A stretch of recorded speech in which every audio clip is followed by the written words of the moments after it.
It's okay not to be okay because everything's gonna change. पता नहीं क्यों फिर भी हम लोग ये दिखाने की कोशिश करते हैं कि हम लोग नॉर्मल हैं, हम लोग अच्छे हैं, हम लोग फाइन हैं, और हम लोग अपने डर को छिपा देते हैं, अपने दुख को छिपा देते हैं, अपनी पेन को छिपा देते हैं, अपनी असली इमोशंस को हम लोग दूसरों तक आने नहीं देते। और जैसे हम दूसरों तक आने नहीं देते, ऐसे ही अपने इमोशंस को हम कई बार अपने आप से छिपा लेते हैं। और जब हमें ये गंदी हैबिट पड़ जाती है अपने आप से अपने इमोशंस छिपाने की या उन्हें इग्नोर करने की, तो वो हमारे लिए सबसे ज़्यादा चैलेंजिंग और डिफ़िकल्ट फेज़ हो जाता है लाइफ का।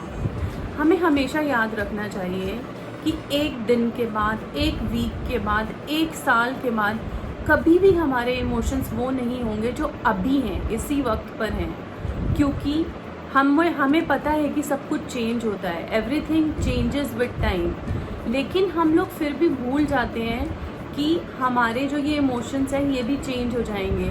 हम अपने कंपैशन और अपनी एम्पैथी की वजह से अपने आप को समझाना शुरू कर देते हैं और अपने आप को अपने उन इमोशंस से भागने की कोशिश करते हैं जो हमें बार बार, जो थॉट्स हमें आ रही होती हैं, हम उन्हें हम चाहते हैं कि वो हमें थॉट्स ना आए, हम ऐसा ना सोचें, हम ना डरें।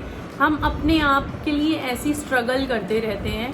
और हम, अगर कोई हमसे पूछता है कि हाउ आर यू, तो हम बस बोलते हैं ग्रेट, फाइन, सुपर्ब। हम लोग ऐसे रिएक्शंस देते हैं।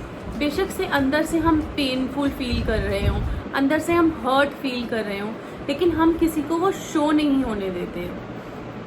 जबकि हमें ये बात बहुत अच्छे से पता है कि अगर कोई भी सिक होता है या कोई भी बीमार होता है तो उसको मेडिसिन देनी पड़ती है ठीक करने होने के लिए। लेकिन अगर हम कुछ ऐसे पेनफुल इमोशंस को फेस कर रहे होते हैं तो हम दूसरों से अगर उनको छिपाते रहते हैं, अपने आप से उनको छिपाते रहते हैं, तो हम मेडिसिन की तरफ तो दूर दूर तक नहीं जा सकते। हम उनको फेस ही नहीं करना चाह रहे इमोशंस को।